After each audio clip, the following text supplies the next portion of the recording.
This video will show you how to submit for your new cell phone allowance as part of the mobile communication policy here in Wellington. All of this is done electronically through a SharePoint site. So to submit your request, you open up Internet Explorer, and in the address bar up here, you simply type mobile communications. No www, nothing else is needed, just mobile communications, and hit enter. Once you hit enter, it brings you to the mobile communications site, and you can see different things going on. You can see different requests that have already been submitted.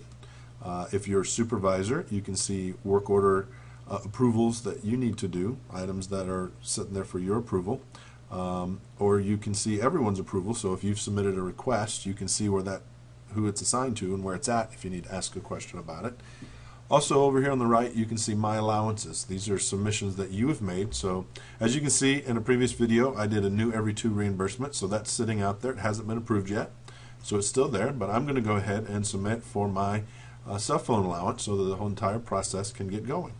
So to do that, just like the new every two, I will click add new item. That's where I submit my new request. Now my request type, this is a new cell phone allowance.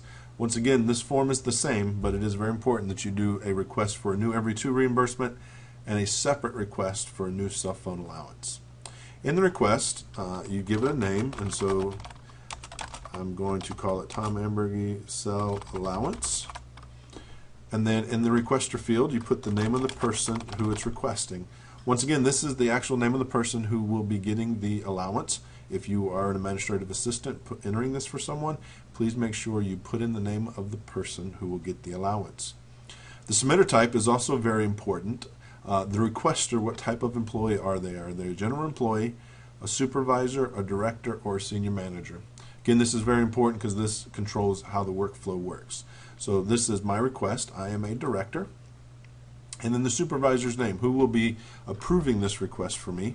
I'm just going to put my name in here so that the workflow will come to me, but I would typically put my supervisor, who for me is Francine Ramalia, and I would put her name in there.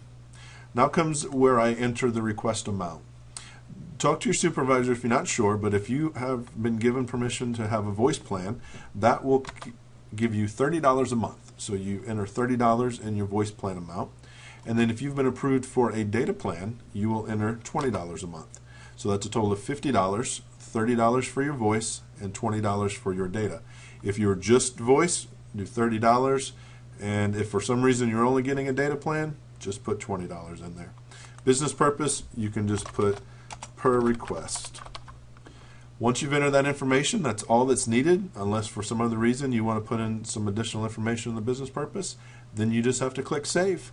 Now this has been entered, and now you'll see it instantly popped up, my new cell phone allowance request. My cell allowance, it says that I am asking for $50 a month. It's not been approved yet, and you'll notice also under my allowances, it says new cell phone allowance. If I was to refresh the page here, you'll see that there's also now two work orders that have been submitted. One is sitting at finance, and one is sitting on me. That's the one I just put in, so I'm waiting for those to be approved so the whole process could be completed. An email's also been sent to my supervisor as well as to me telling me that the process has started. It's just that simple to submit your request for your allowance to start.